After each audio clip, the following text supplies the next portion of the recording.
Hello, everybody, and welcome to another episode of the Eternal Ex Wolf Paranormal, the podcast. I am your host, Sean Ellis, and tonight we will be talking with Bobby Resnick Culkins, and they call him REZ. We'll be talking a little bit about the paranormal and some Indian stuff as well, and who knows what else. But we were going to sit here and have a little chat with him, and I hope you all tune in. And if you want, ask questions. We will answer them live right here on the show as well. So without further ado, let's bring on Rez. Hey everybody! Hey, Rez. Hope you're having a great weekend. Yeah, it's been a pretty good weekend. It's been nice so far. I haven't had any bad weather. Yeah, so that's a plus. And I hope everybody has a nice holiday tomorrow and everything goes well for everybody as well. And for all of you that's in the service, thank you for your service as well. Yes, definitely. Tip my hat to you. Thanks for everything you've done for our freedoms. Yeah, most definitely. You guys have done way more than enough. And like I said, we appreciate everything you've done. And now the dogs are. Wow, there goes the dog. Oh,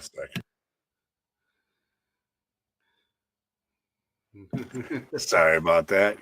Ornery pit bulls. That's all right. Guardian gets pretty wound up at times as well. He'll jump in and he'll start barking and growling. And sometimes he'll show up right through my VR background too. So if you see little white tags running through, that's probably him trying to get my attention or me slapping him around here, getting him away from me because he's ornery. Mine will crawl up in the bed next to me here and try to get in my lap while I'm online. So, yeah, he likes attention. So, Rez, can you tell everybody a little bit about yourself?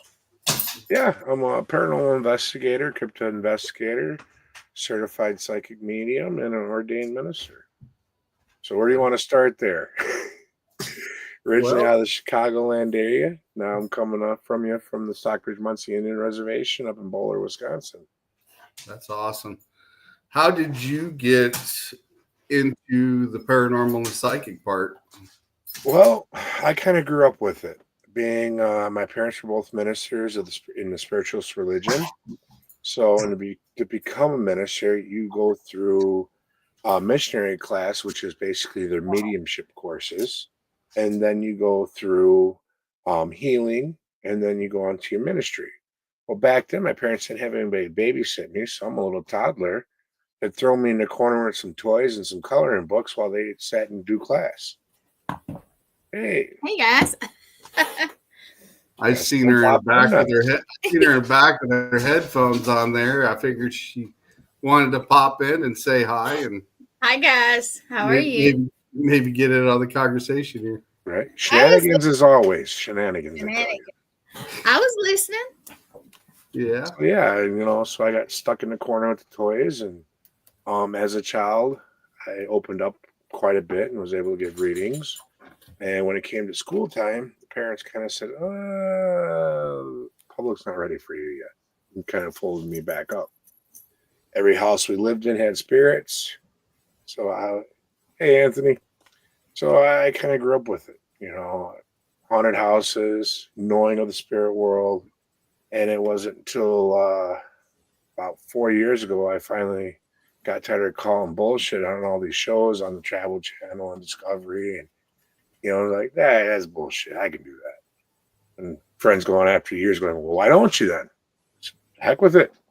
And I was searching around for a team to join and seen that Barnaby Jones, a good friend of mine that I'd worked with in the past, had his own team, had a reputable reputation, and reached out to him and said, hey, I'm looking at coming out of the paranormal closet. What do you got? He welcomed me with open arms, and it's been a journey ever since. That's crazy, as in the fact of that. Did it bother you when you started coming out with your abilities? Yeah, I fought him for a lot of years. After I was folded up all through school, all through my early 20s, I tried to ignore them, tried to drink them away, do other things so that I wouldn't be as sharp. And it's like, who wants to know their girlfriend's cheating on them?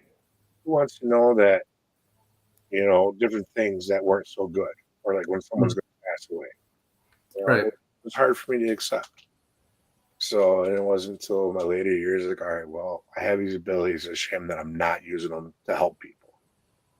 So as I came into the paranormal world, I decided I was going to work more with my abilities and unfoldment. And so I took courses through the ISA, the Independent Spiritual Association. That's how I got certified and been working with them ever since. I had a lot of well-known psychics in the area over a few years there that were like, dude, you're more than just an investigator. You need to own up to who you are. Mm-hmm. So with them, screaming in one ear and pushing me in the back, I was like, kicking and screaming, no, I ain't ready, but here I am. Yeah, I had a chance to meet you down at Broadhead. It wasn't last year. It was the year before at the I can't pronounce it. Yeah, the metaphysical. Yeah, the metaphysical event. Yep. Yeah, the metaphysical event. It's a tongue twister there. Yep. That was hosted by Christina Bloom and Jamie Lynn. Yeah, they did a great job there. They had a lot of people there, and I actually had a chance to talk to you. And we got to talking about a little bit of shaman stuff, but you actually classified as learning the Indian ways. Yep. And how is that going for you? I mean, learning the Indian side of things actually from the reservation too as well? Yep. I have a teacher up here that have taught me so much about our own culture. And then I've also learned from other teachers from other tribes also throughout time. And it's a matter of taking the knowledge, honoring it, and still sharing it with our youth. That's the biggest thing that I'm trying to do here. With every investigation I do, with every talk that I've given, I'm trying to leave something behind for the future generations, either to inspire them or to help them if they come across anything that they can relate to in the content that we put out. Now, I'm sure you've learned about the healing side and the medicine wheels and stuff like that. What did you think about that when you started entering into that part of it? Because that can get pretty interesting. Yep. And actually, most of my knowledge in the healing goes back to my spiritual side through the church, through, energy healing and stuff like that, which kind of transitions into all the other stuff like Reiki and all that, because it's all movement of energy and healing. With the native side, I'm still learning, so I don't know much about it. I know the natural medicines that we have are freaking awesome. And unfortunately, big pharma, they're not going to allow people to say, yeah, it's okay to take this out of the woods because it's going to eliminate their profit. Mm-hmm. There's so much that is naturally drawn around us in our own elements that can heal you, make you feel better, everything from anxiety to, serious problems. I'm not saying, don't see a doctor, but right, the natural side of things, because there's not the side effects you have with the other stuff. Yeah, I mean, going back to the Indians and even the witches, when they started doing their healing and mixing their stuff and everything, they classified them as just being pure evil.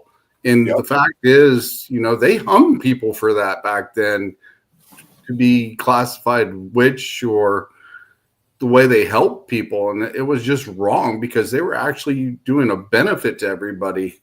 Yeah. It's a shame the way people were crucified over the years. It's ridiculous. There are so many people out there that were there for the better of the people and better of the community that were classified wrong. It's there's that big movement now that everyone's trying to go all natural again. I'm all for it. Oh yeah, but do your research, and if you're not sure, still consult your doctor. Yeah. Don't just believe in it because Joe Schmo down the road says he knows his natural herbs. Do your research on it. And a lot of doctors are trying to go to at least some, of the natural things. Oh, yeah. You never know. I had one doctor up here at the clinic a couple of years ago on the reservation. He was from overseas, from like England and all that. He was all about promoting natural medicines. Mm-hmm. But he would whisper it to you because he wasn't supposed to put that out there. Yeah. Mm-hmm.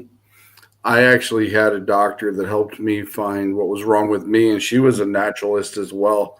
And they kind of gave her a rash of crap and kind of pushed her out of the medicine practice because of her being a naturalist and going to what's natural. And I think she went up to Canada, if I'm not mistaken.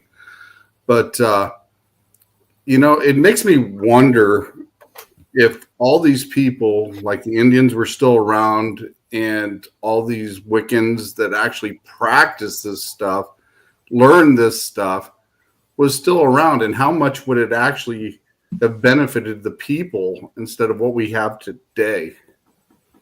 I think we'd be a lot further off, a lot further ahead. We really need to take a look into that. And get serious about it.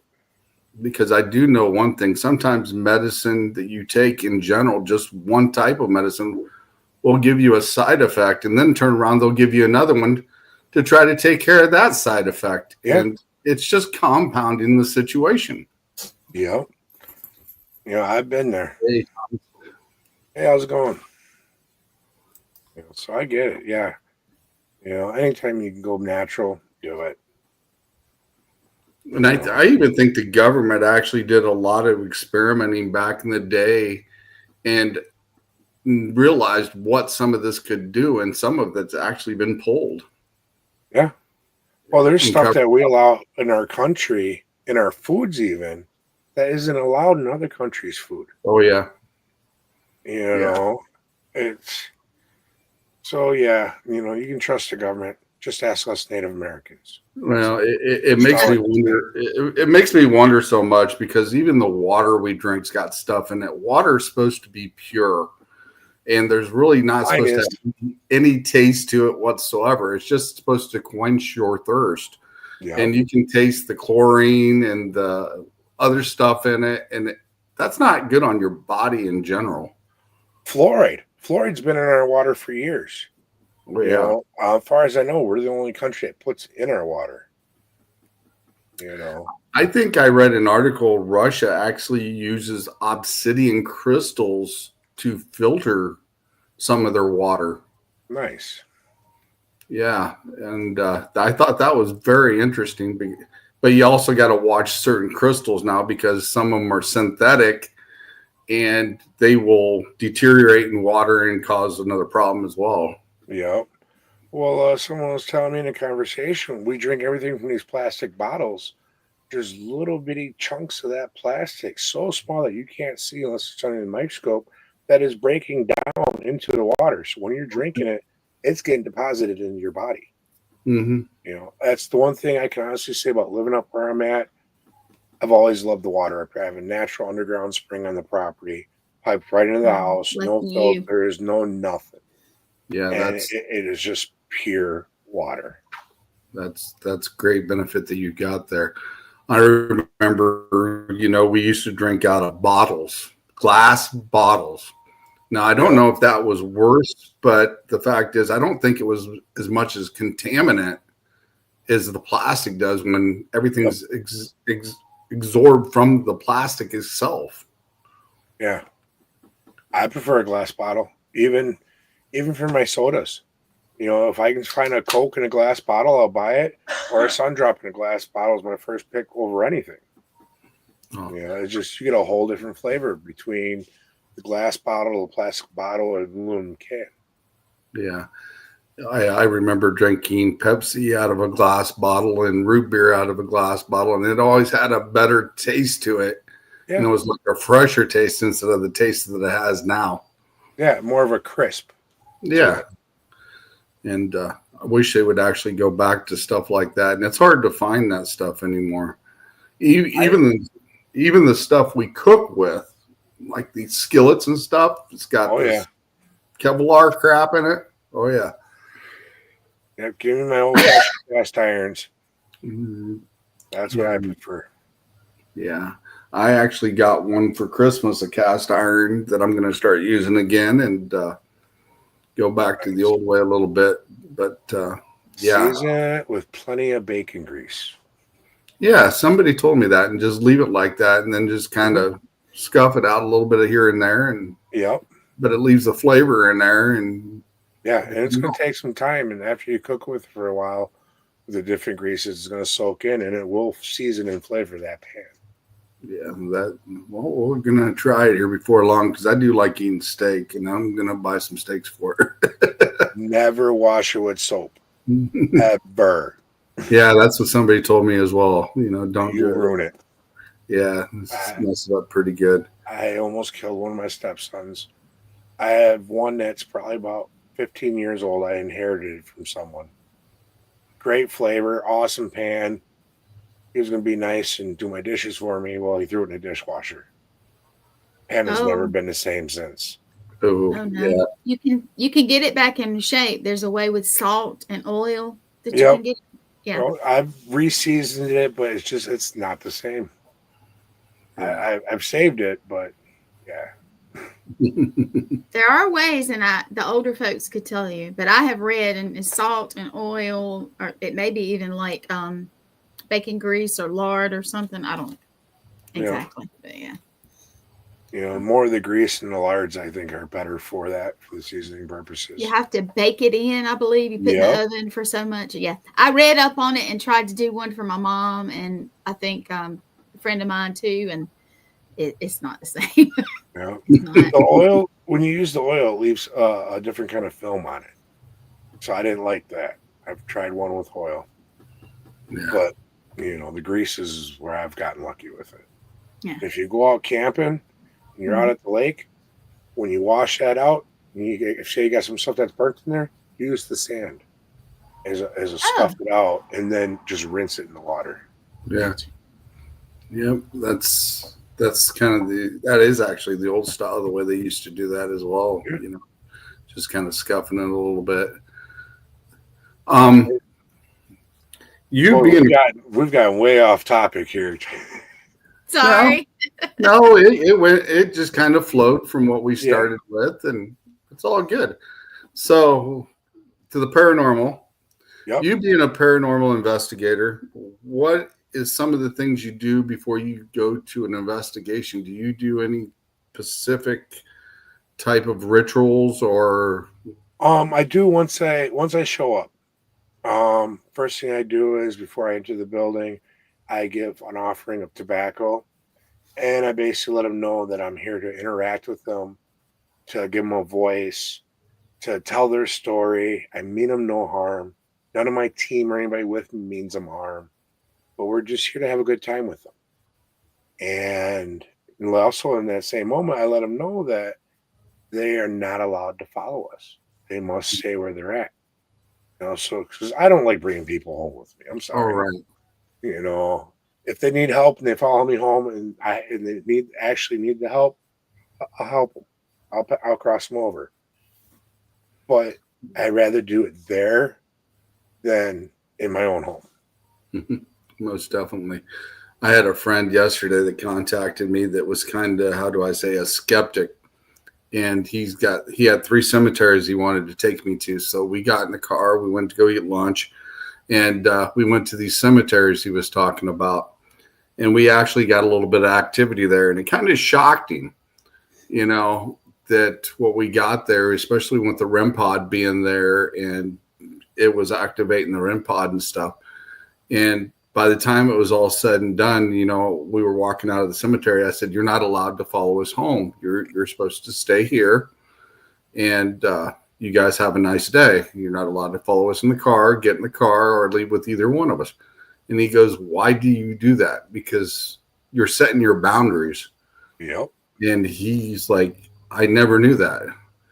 And I was like, "Well, you learned something new." He said, "I've learned more today about the paranormal than I ever have. So now I'm kind of more leaning toward it than being a skeptic anymore, but there's still a lot of questions he's got. So, it's kind of funny you mentioned cemeteries. I personally, I love cemeteries, especially old ones with the old headstones that you can barely see.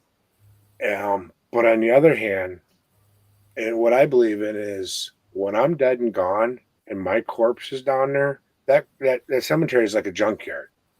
Do you hang around your wrecked cars when you wreck them? You go down to the junkyard, hang around out there and see if anyone comes by. With the cemetery, I'm not going to hang around my corpse. And I don't really know anybody else would. I'd rather go see my loved ones. I'd rather watch over my friends and family. So when you go to the cemetery, are you really communicating with that spirit, John Doe, or are you communicating with something else that's in that area? Yeah, that is true. And that's one of the things I did point out to him as well. I said it could be someone passing through as well. It doesn't necessarily have to be the person that's buried there either. And we come across some of the tombstones that was like 1852 and really old. And one of them was busted off, and I kind of looked at it and it looked like somebody tried to put it back together for the person.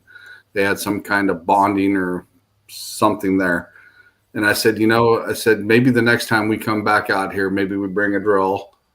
We can kind of tap that stone, put a couple things in there and reset the top of that tombstone for him. I said, because I hate seeing tombstones decimated for no reason. Oh, yeah, definitely. I agree wholeheartedly. It breaks my heart when I see them. But another thing I question about cemeteries, we all go there to mourn and to grieve. That energy is in that area. So who says what we're communicating isn't that negativity of that mourning and that grieving all compiled together as one? That is a good possibility as well. That is. When I go to the cemeteries, because I like them, I kind of have this belief that, maybe they don't stay there all the time, but being that was their body, their energy was in that body, that sometimes they do pop back. Yeah, of course, it could be something else, but that's one. Because I have ran into stuff that is just obvious. Hey, Laura. The real deal. Hey, Laura. I'll get a hold of you soon, Laura. I haven't forgot about you. That's cool. Yeah, get a hold of me. But I'm going to ask you this, Gwen. Are you going to be popping in on your worm bait of the body when you die? Do you want to see, be the worm buffet? Well, I'm going to be cremated. So, no. Because I don't want to see myself all ate up by worms and bugs and all decomposed.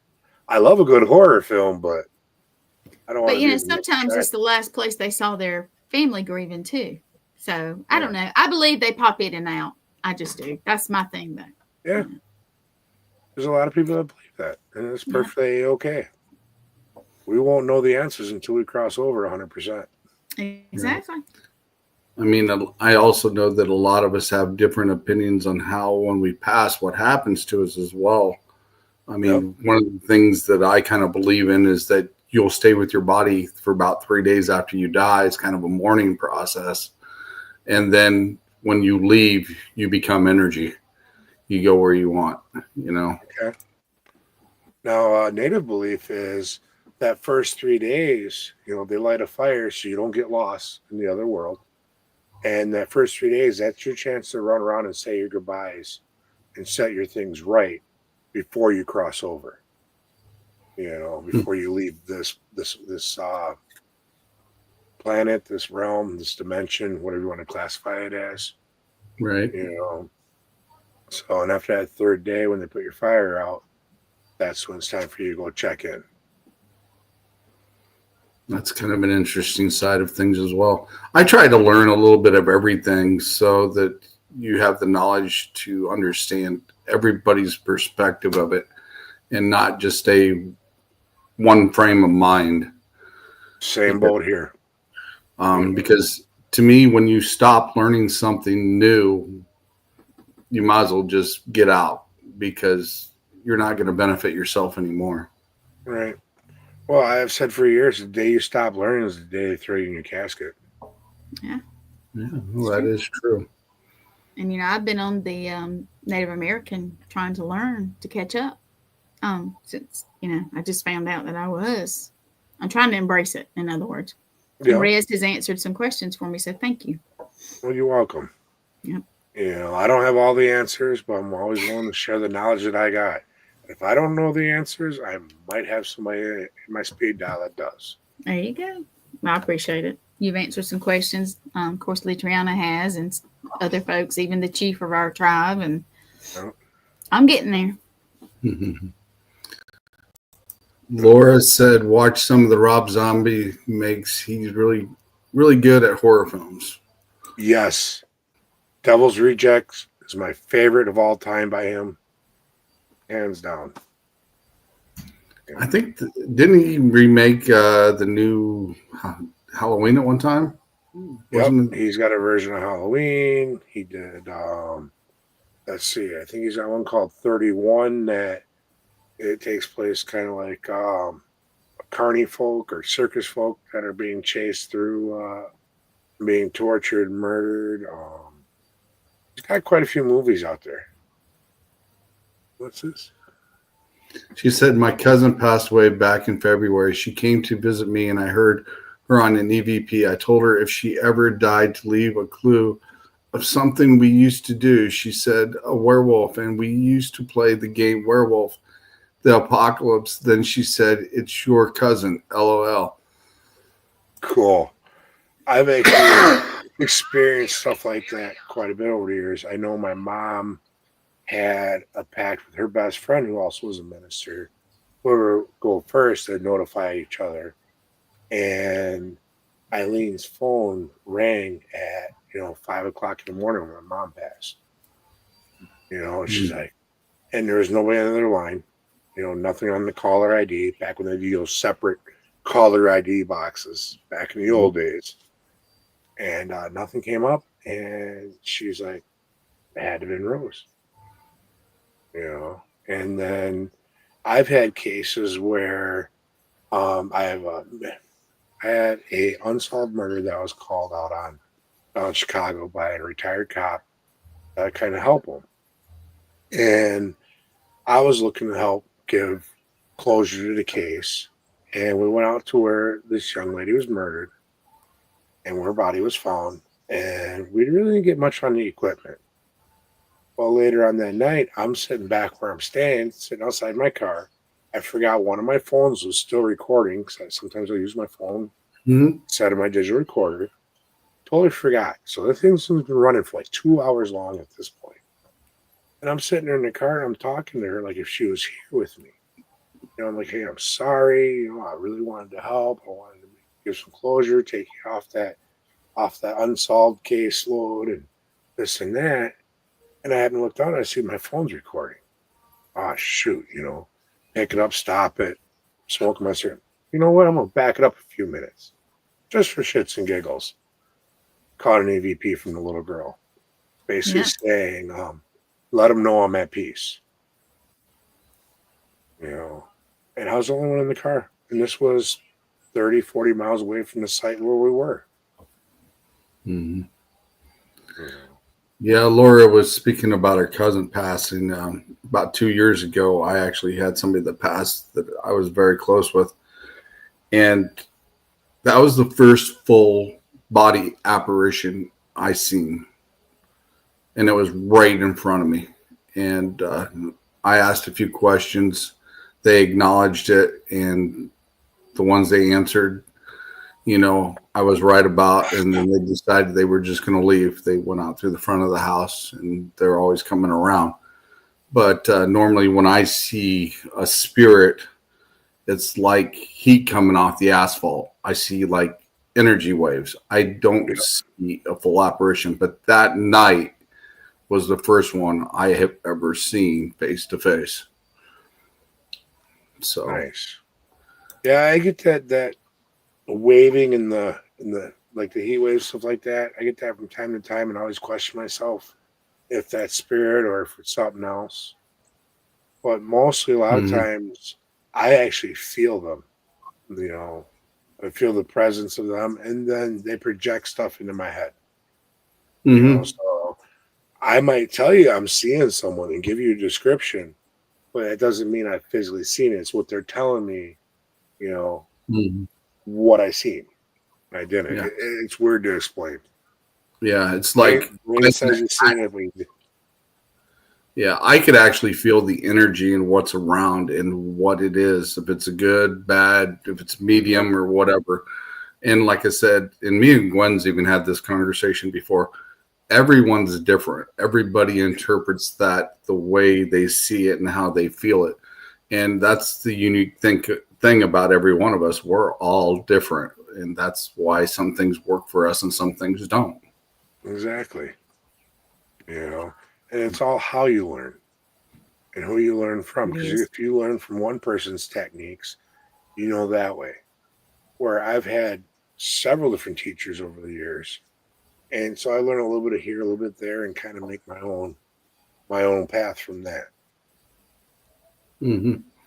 Yeah, the person that teaches me the shamanic and the Wiccan stuff, he says, we show you things, but what you find works best for you, stick with it. Yeah. Laura was saying here, I was using a crystal ball during the time of the officer that was on the case asked me what I felt about the image of this male, and I answered him correctly. And then I got an image in the ball of the make and model of the car with 3 other people in the car, and there was a total of 4 people involved in this hit and run.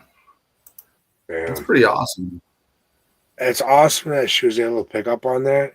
It just hearing people doing hit and runs bother me. Oh yeah.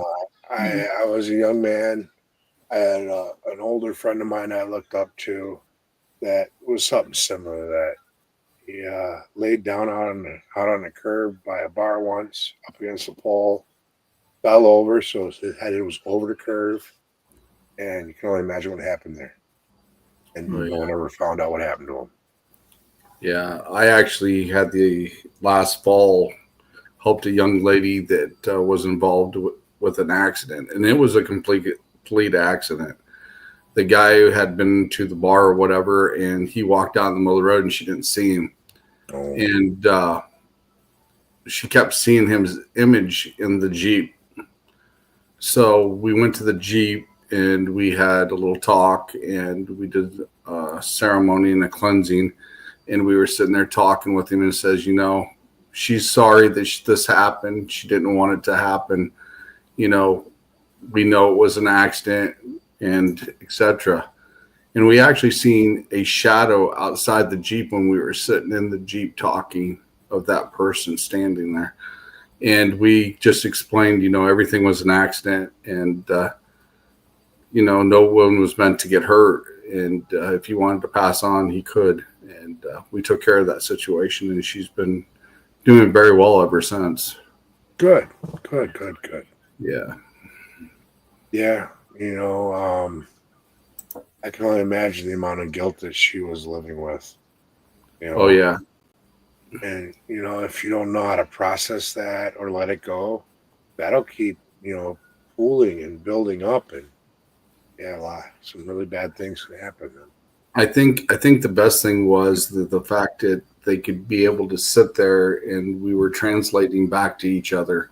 And they were talking about what happened and letting them speak freely. And I think that's what helped both of them be able to pass on and be able to go on to the next phase of what they needed to do. Because like I said, she hasn't had any issues since, and she's been doing really good. Good. So, but like I said, when accidents like that occur, it's sad, because it wasn't intentional, and he wasn't in the right mind, and she wasn't seeing it. And like I said, it was just a complete freak accident. And sometimes I don't think he realized he passed. Yeah, sometimes I think some of them don't. Some of them don't. And they go on living their lives, as what they see as their lives. Mm-hmm. Yeah, most definitely. What's this? you have What's some that pass that are here and still want to be acknowledged. And that's where you get a lot of your hauntings nowadays that I've noticed is that they don't want people to forget about them. right? True. But then that also, if you're not acknowledging them in the right way, that could manifest into something really bad as well, because you're giving them that energy, depending on what energy you are giving them. Yeah.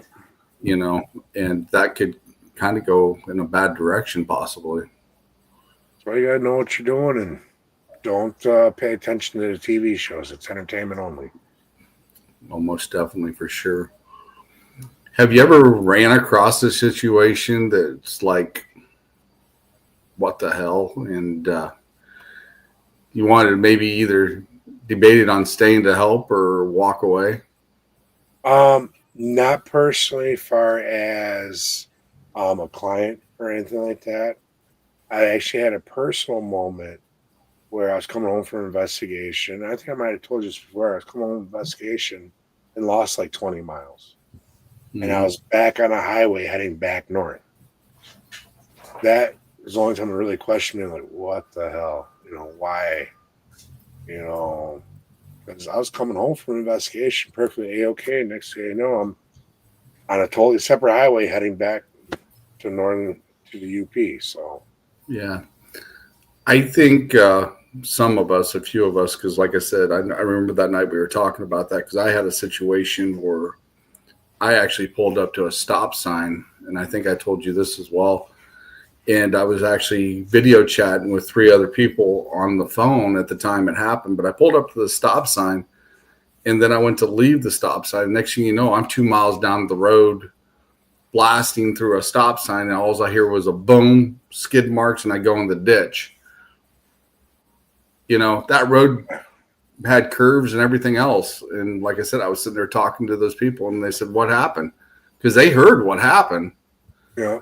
And I was like, I'm in the ditch. And like, how the hell are you in the ditch? And I was like, hang on, there's somebody pulling up. I have to take care of this, figure out what's going on. Right. And it was crazy. It was literally bizarre, as in the fact.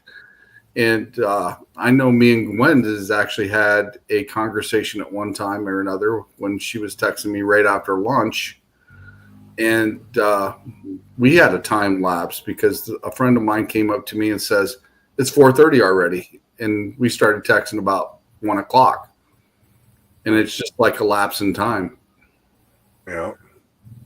So. Hey, they say time flies when you're having fun, but sometimes it goes a little too quick. Yeah. I just thought it was really weird because I remember the time. It was perfectly right after lunch when we started texting because we were talking about something about a show or something coming up. And then, you know, next thing you know, it's 4:30. Yeah. It was crazy. Laura says, take pictures of spirits and tell her story through video creation, and they really love it. I have asked them many times on how they like the video I made for them, and they say they love it. That's kind of a cool idea. Nice. I do have some pictures from that night. I just don't have them downloaded on the laptop. Sounds like an alien invasion to me there, Sean.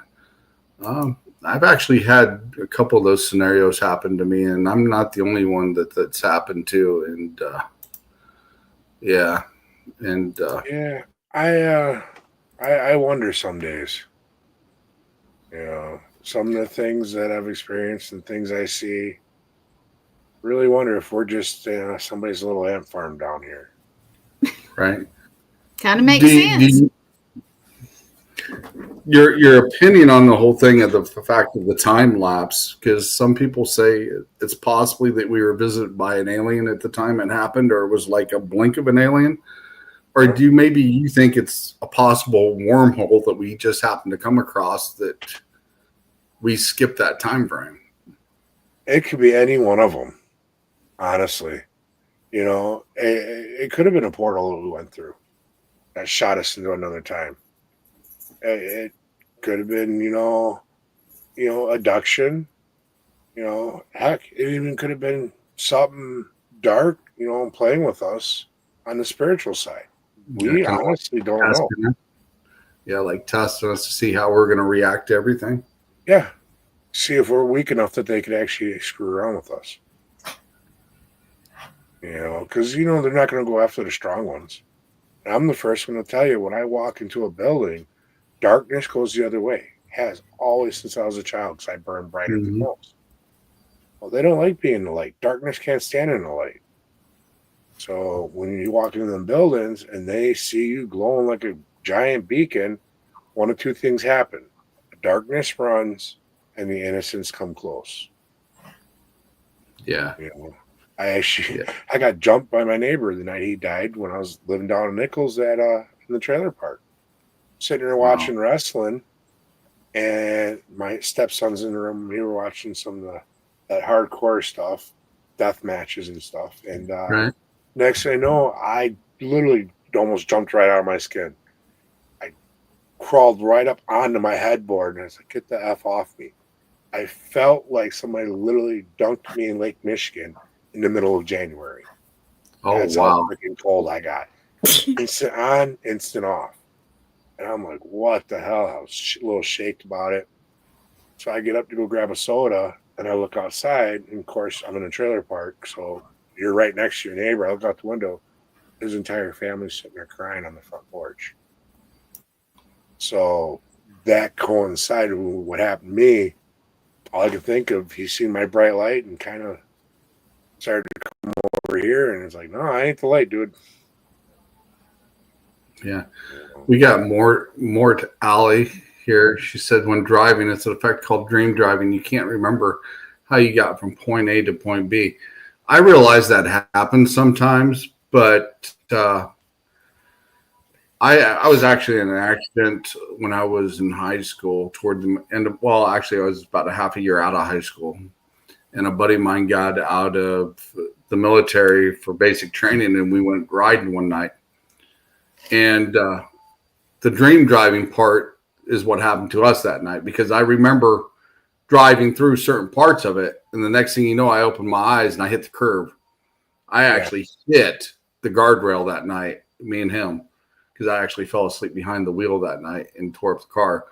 But that was what I would classify from point A to point B, because you were doing it. But the situation that happened when I pulled up to the stop sign and then 2 miles down the road, that's unexplained. Yeah, see, I've had it where going down chunks of highway, you think back, well, I don't remember that chunk of highway, but it's straight, boring chunks. It's not, I've never in my life ended up on another opposite highway heading back the direction I come from. That's what freaked me out about mine. If it would have been I blinked out for 20 miles and and ended up in Green Bay or something like that, then I wouldn't have cared, because it was straight shot. Right. It's the fact that I had to gotten off that highway to take another exit to keep going the direction I was heading. That's what kind of screwed me up, because I know some people the freaking curve. Yeah, like I said, I know some of it's like memory and reaction and stuff like that for doing it several times over and over and over again. But considering the fact I was in this location where I hadn't been there that many times to begin with. And for that to happen, it was pretty bizarre. It was a weird thing. And I'd really like to go back maybe this summer. I might take the team out there and actually go onto that ground where that happened in that distance and see if we found anything abnormal. Because it was down by the Mississippi River, and there has been known to have Indian land access to that. And who knows, I may have skipped across something that was from back then as well. Well, you find anything Native American, let me know, and I'll help you work with you on it. Oh, hell yeah. I can honestly say most cases, I want to stop the stereotype. The Native American hauntings, 9 times out of 10, it's because the land has been spoiled and they want acknowledgement. Oh, yeah. They want the land to be fixed and they want to be remembered. Or you build on the land without permission and it's pissed them off. Yep. But if you dig back further than that land being built on, Was the land taken? Was a tribe murdered for that piece of land? Were True. the bodies desecrated when they were murdered? Stuff like that is what's going to spoil that land. Oh It's yeah, going to be blood soaked. I And definitely.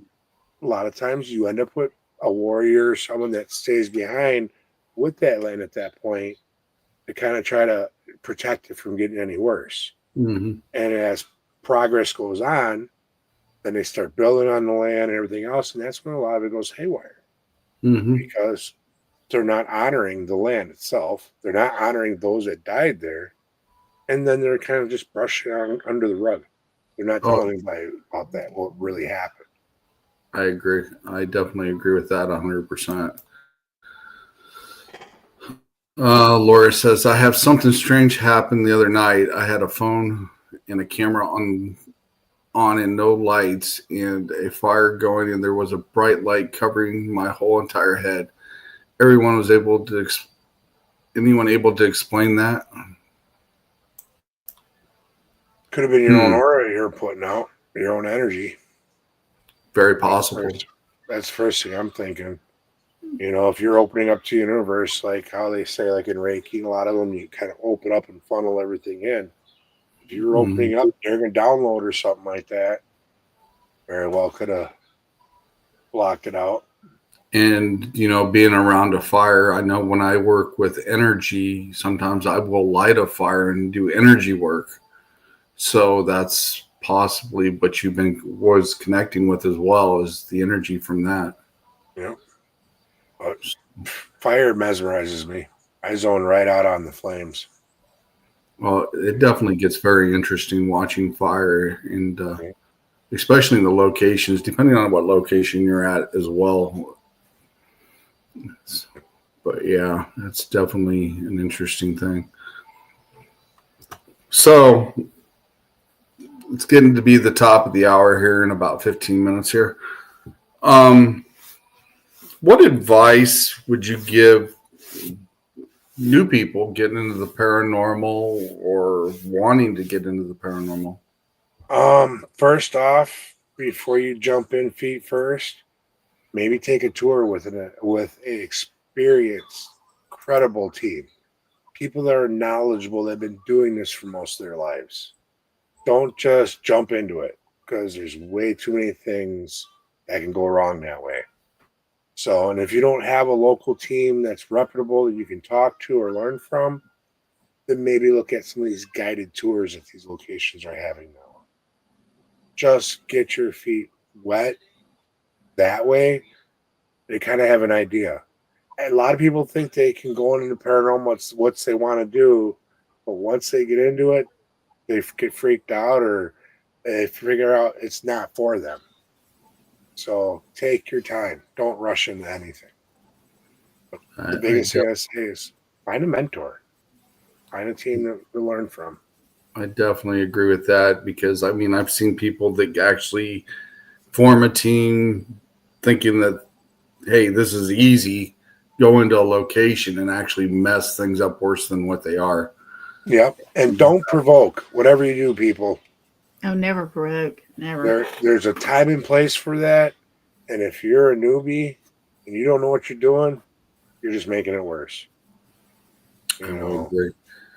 I've actually seen people that's actually provoked spirits and get knocked down in a bathtub before on an investigation because we were in an old location and literally get knocked down. I've seen scratch marks on certain people. Yeah. And it can kind of get sticky depending on what it is. And I would say more than likely, it's like I said, if you're bad in life, it's going to be a bad spirit here.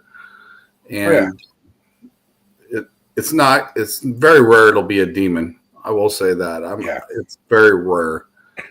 And we are who we are. Our personalities go with us. So, like you're saying, if you're a POS in life, you're going to be seeing that same POS on the other afterlife, and you're going to be putting off that negative energy. Oh, yeah, most definitely. Most definitely. And like I said, I'm always willing to help people as well. You know, you could always come and hang out with me and my teammates when we go out and go on investigations when they come up in locations. And I will actually sit and explain some things to you as in the fact of what I know and how things work as well. Speaking of locations and investigations, we're going to be at an event together this summer. Oh, yeah. Are you taking part in any of the investigations? As of this point, no, but I could possibly be involved with one that may be going on Friday night before everything happens. Okay. I'm waiting for the word to come back with that. But I will definitely be at the Paranormal Rockdown in July. Yep, that's what we're talking about. Amongst the crowd and mingling with everybody and visiting with all my friends and coming to see you, and hopefully Gwen will make it down there as well. Doing my best. Yeah, somebody's gonna have to come snatch and grab me. Yeah, don't tempt me. Yeah, well, we'll give you a balloon like they did in the movie Batman and fly by and grab you. Yeah, you might have to. I'll be right back. But yeah, we're definitely going to be at the Paranormal Rockdown. I'm definitely looking forward to that. That's going to be interesting with all the bands, everything going to be going on there. Yeah, and Broadhead itself is just an amazing location. It really is. Yeah, I had a few weeks and check the first time I was at Broadhead, I was with one of my teammates and we went down there for Eternal Paranormal, which is Derek and Alicia McFadden's team. We were down there and Bill was showing us around, telling us the locations where not to go and where to go and etc. And we got down by the boiler room, and I've told this to a few people, and everybody stopped. And I seen somebody go up the stairs and go up to that corner and turn, and the dog followed them. Yeah. And I was like, what the hell is everybody standing there for? So I go up the stairs. Take a right. The doors are locked, and the dog's sitting there. Nobody's there. Nobody's there. And Bill said, I seen the janitor that night. Yep. Janitor's kind of picky. I know I went down and for Moonbow, when I was there for Moonbow, I went with the investigation, and I was in his little workroom there, and I could feel him right on my back, and he's sitting there going, he wasn't happy with one of the ladies that was there that night. And it was just, she hadn't done something that she had promised him. Okay, Brandon. Yeah, Brandon. Hello, Brandon. Hey, Brandon.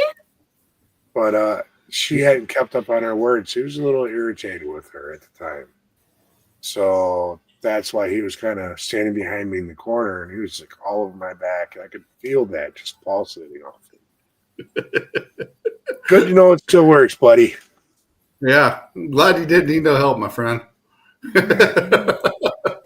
I got long arms, not that long. And you're a brother and all, but sorry, I draw the line somewhere. Brandon's cool. I actually got to meet Brandon when I was down in South Carolina when I was with Gwen and Lee and Matt and the rest of the crew down there. He's a pretty cool cat. Yeah. He's going to be coming up here for a Veterans Powwow in in August. So he'll be up here for that, and we've talked about me coming down there. So I'm definitely going to have to have him on here as a guest on the show here in the future as well. We got to do a little bit of an investigation. We were down there at Kiwi Lake together, all of us, and that's the night that Gwen actually stuck a flashlight on one of the stumps down there by the lake. And we were talking to a spirit, and it was turning the flashlight on and off. Nice. And that was pretty cool. So very cool. That was actually cool. And then I got to meet the Boo crew down there as well. And we had an investigation with them guys for a little bit. And then the storm actually told them guys to leave just in time, and they end up coming across a fallen tree not far from their home. Just right there after was a tornado down there. So, but they warned them, and they left in time, and it kind of got a little bad that night, and went back to normal. And like they said, they texted us the next morning or that night, and the tree fell. But we got kind of some interesting stuff there at Kiwi Lake, just the little one we did, and some of the stuff we got out there on the porch of the cabin we were at was pretty interesting as well. We got a lot of activity with, I think they got that, was it illumination station? Is that what they call that? We got some activity with that, and some of the REM pods and the detectors. Yeah, Austin Maynard made the illumination station. I don't know if you've ever seen it. It's the box. You know what I'm talking about? No, I don't think I've seen that one yet. Yeah, it kind of looks like what I call, you remember the Operation game? Yep.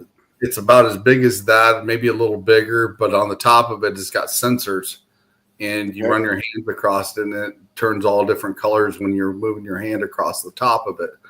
And it's actually a pretty cool item. I'm definitely going to look into one of those.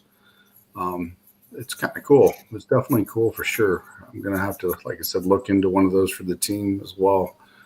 And there's actually a device that I want. I don't know if he made it or who did. It was Nick Groth on one of the shows that he was on. It was when they did the Jim Beam Factory. It fit a bottle in the center and glasses all the way around. And if something touched the bottle or the glasses, whatever they touched would light up. Oh, wow. Cool. You know, and I thought it was really awesome. And as many times I've had to investigate bars, I thought that'd be something cool to take in, because when I go into an investigative bar, one of the first things I do is I pour them a shot.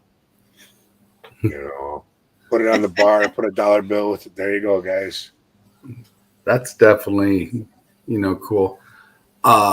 I got the opportunity when I was in Bell Mansion in Indiana, and it was me, one of my old teammates, Mandy Mesker from Ghost Sisters, Pam, and somebody else, Lori Bragg. And we were sitting up in one of the rooms, and we had a REM pod sitting in the middle of the table. And the REM pod was pointed, each of us had a color pointing at us in the circle, to say, okay, I had blue, somebody had red, somebody had green, somebody had yellow. And we started playing poker. And it would tell us who would win. It would literally light up in the direction of the person that was going to win. And that was an interesting night that night, playing poker with the spirits. And that was definitely pretty cool. That was the first time I ever did that. And it was a pretty good experiment to do, and it worked out really well. But got a lot of activity out of that, and just playing poker, playing cards. Yeah.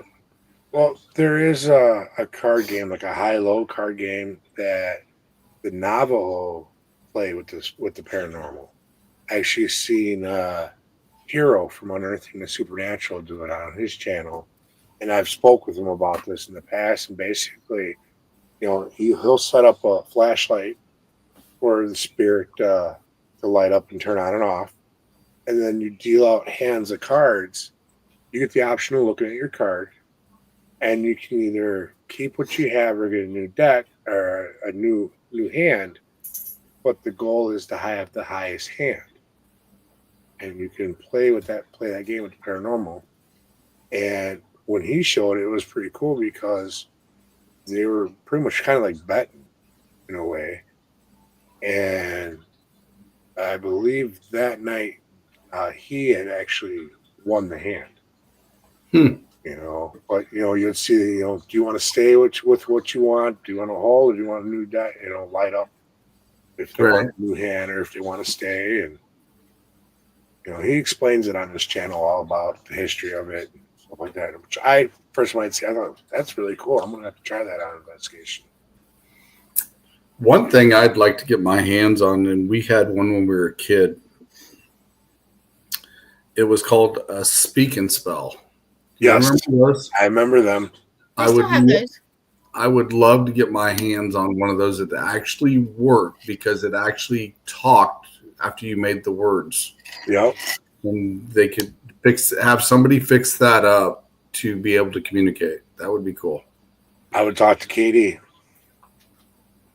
Get your hands on one and see if he could do something with it. Guy's a mad scientist. I've had a chance. He actually is, yeah.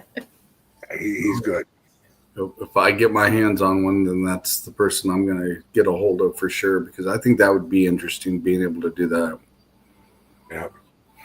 And then second, behind Katie, I'd talk to Austin. Yeah, I definitely like that imagination station he created for Lee and those guys, Lee and Matt and Gwen. That was pretty awesome, the way he come up with that idea. That was pretty awesome.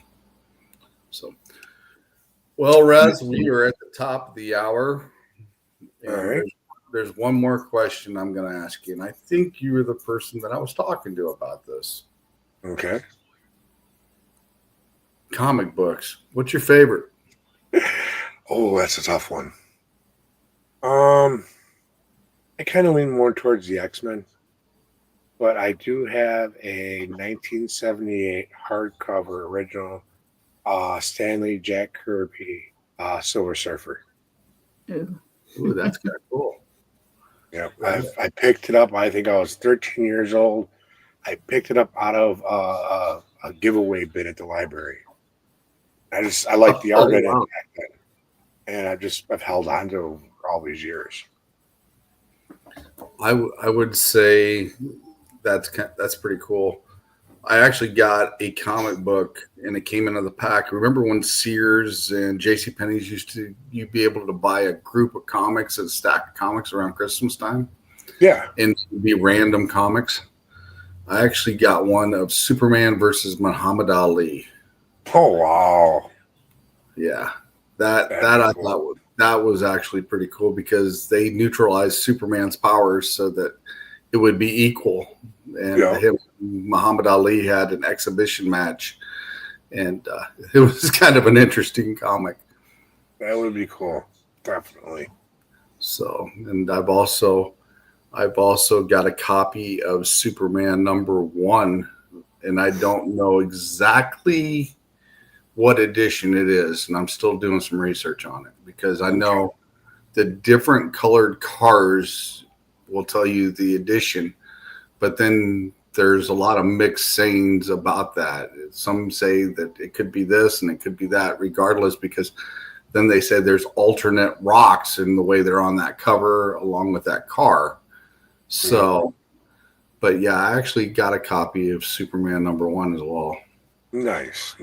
So, but my all-time favorite is Captain America. So, and that's the one I always favor. And another one I always thought was interesting was Wild Dog, because he was the guy that created Wild Dog, lived 45 minutes away from me in the Quad Cities.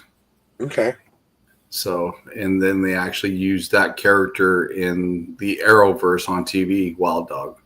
They modified him a little bit, but they actually used that character. So I thought that was pretty cool. Very cool. So we will definitely have to get together and get Mr. Adam Ramos involved with this, because Adam, he's a big comic book buff too. And maybe we'll have a show on just comics one night and just sit around and talk about DC, Marvel, Image, and everything that happened during the time frame, and what we think about comics now compared to what we had. Yeah. That sounds like it'd be an interesting show. Oh, yeah, because I know somebody at work gives me a rash of crap about comics, and I just look at him and I was like, man, that's not like it was in the old days. And I'm sticking to my guns. I love the way it was written back in my time. Don't mess with it. Pow, bang, zoom. But yeah, don't mess with it, because it's definitely the originals compared to the crap they got now. But there is one. What, though? I honestly, the comic book movies are coming out nowadays. I'm loving them. That's just me. Especially the new Batman universe Yeah. Have you seen the Penguin show yet on Max? Yeah, I have seen that. Yes. I really enjoyed that myself. The way they're making it more of a gritty, real life crime type deal. Mm-hmm. My hat's off to that. I'll definitely have to look into that. I will definitely look into that for sure. But I haven't actually bought a comic book since probably 2015. The last run of the Captain America, the second series that was out. Well, actually, it was the third series that was out. And then I think Jim Lee was involved with that, along with the Iron Man and Fantastic Four and those guys. That's probably about the last year I bought comics, got all that series. But one I wish I would have knew that they came out with is the new G.I. Joe series that's out now, because they're like on 2 something. And if I end up buying all those to try to catch up, it'd probably cost me $2,000. Probably. It's funny you mention G.I. Joe, because somewhere up in this attic, I have an old G.I. Joe one from the 80s. It was a random one that someone had given me, and stuck it in the sleeve, and there it went. I have all the G.I. Joe series, the original series from, I'm wanting to say 25 up to the end of the very first series. Cool. And then I've got some odds and ends that they're pretty beat up, but I got my hands on them because I wanted to read them. Yep. But yeah, I would love to got my hands on the new version that's going on now. They say that one's really good, and I've been kind of looking around to see if I can get some trade paperback versions of that. So if anybody knows where I can get the whole series in trade paperback, let me know. I'd definitely like to check out the new G.I. Joe series for sure. So, but any last words, Rez, before we close out the show tonight? Come out and see us at Broadhead. July 18th and 19th. 18th, I'll be there, lead investigator for the 8 o'clock investigation. Saturday, I'll be there all day long at my booth doing readings, selling some Native American jewelry. Catch my team, Cryptids Anonymous, and the Paranormal Society, otherwise known as Wisconsin Caps, right on YouTube. And follow us. Get hold of me on Facebook. And last but not least, I am looking for a new co-host for my show, Red Road Paranormal. My original co-host, founder, best friend, she had to take time away from the show because she's getting too busy. So if anyone out there is looking to jump on a podcast, get a hold of me either on Facebook or on Red Road Paranormal Gmail account, and put your hat in the ring. After July, I'll be figuring out a way to either pick a new co-host or figure out which direction we're going to go with it. I do got some ideas to make it interesting. So, anybody that's interested, get a hold of me, please. That's awesome that you're going to be able to pick that up and keep going with it. And I am going to throw my hat there for the fact of this: if you ever need any help and a host or whatever, holler. All right, definitely will. I'll definitely jump in, help you out whenever you need it. And I'm sure Gwen will as well. Mm-hmm. Oh, yeah. So, well, like you guys, you ever need a host or a guest at the last minute? I have done that. I have also called you recently. Yep, you have. So I will say thank you for that, Rez, because we do appreciate it, all the help we get, and we do appreciate everybody that does watch our shows and follows us and everything else as well, especially shares out. Because if it wasn't for you guys, we wouldn't be anything, but we do appreciate everything you guys do. And we do thank you all for following us, watching, and sharing as well. I am going to drop you backstage, Rez. I'm going to run a few commercials, but at the end of my commercials, you know what I'm going to run? The Paranormal Rockdown when we get ready. So stand by, and I'm going to run some commercials here. And I'll talk to you after we get done here. Yep. Here we go, guys. Let's go with this one first.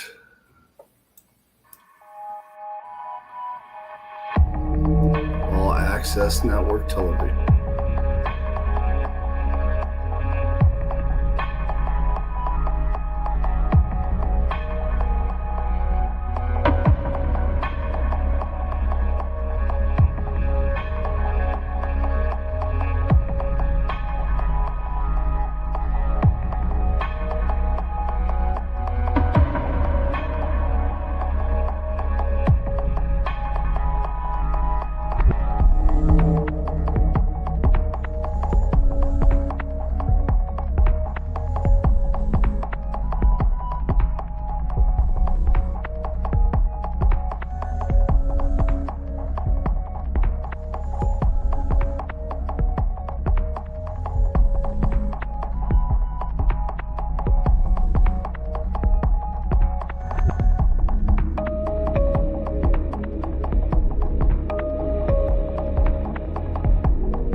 That's All Access Network Television. If you need any information about that, you just got to look to this direction right here. Yeah.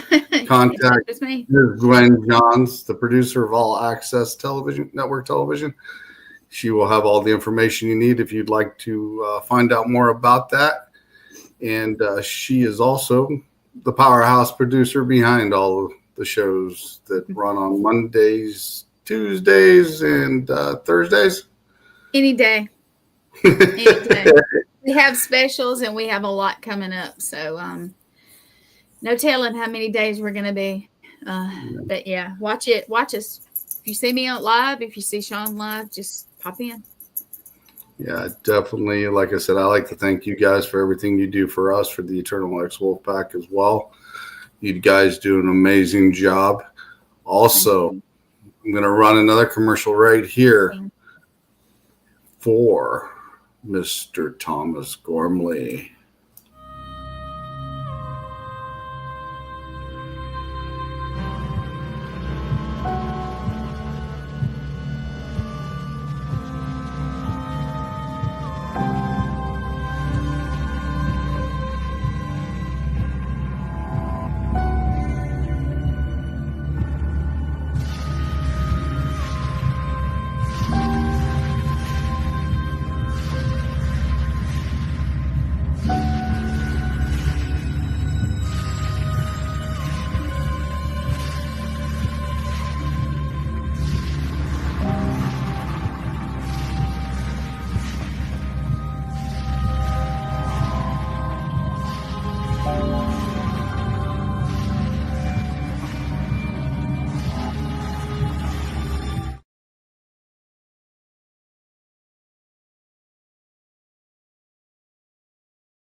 Definitely, if you're in that area, go check out that Paracon. You will actually see Ms. Gwen Johns there, along with Lee Brown, Matt Brown, and Blaine Rohan. And Thomas Gormley. And Thomas will also be there as well. And who is his partner as well? Thomas's partner? Charles Rosny. You will see Charles Rosny. And I think they will also have the person that played Eddie Monster, right? Yes, they sure will. That will be their special guest. Definitely go check them out. And last but not least, everyone, the place where I will be, where REZ will be. Hopefully Gwen will make it and the rest of the crew as well. We will be at this location in July for the Paranormal Ride. Brace yourself for the Paranormal Rockdown, July 18th and 19th, 2025 at the Haunted Broadhead Manor. Friday night, rock out with Dead Amsterdam, Left on Red, and headliner Green Jelly. The music may not be the only thing shaking these walls. Rumor has it the spirits love a good beat. Will you meet one? Saturday, meet paranormal legends like Dave Schrader, Sam Baltrusis, and more. Enjoy thrilling workshops, tasty treats, and a live Zoom Q&A with Dustin Perry. Dive into the ultimate paranormal investigation with expert guides. Or join a spine-tingling seance with Sam Baltrusis. Tickets are limited. Get yours now for an unforgettable weekend of music, mystery, and chills. Definitely check out the Paranormal Rockdown in July. It'll be a blast, guys. I will definitely be there, and so will REZ, and along with a bunch of other people as well. And it's always a great time there. So we will see you there. Have a great rest of your holiday weekend, and wish you all the best. And also, thank you, everyone that's in the military and anybody that helps in the paramedic field, the police, all that. Thank you for your service. You have a great weekend. We're out of here.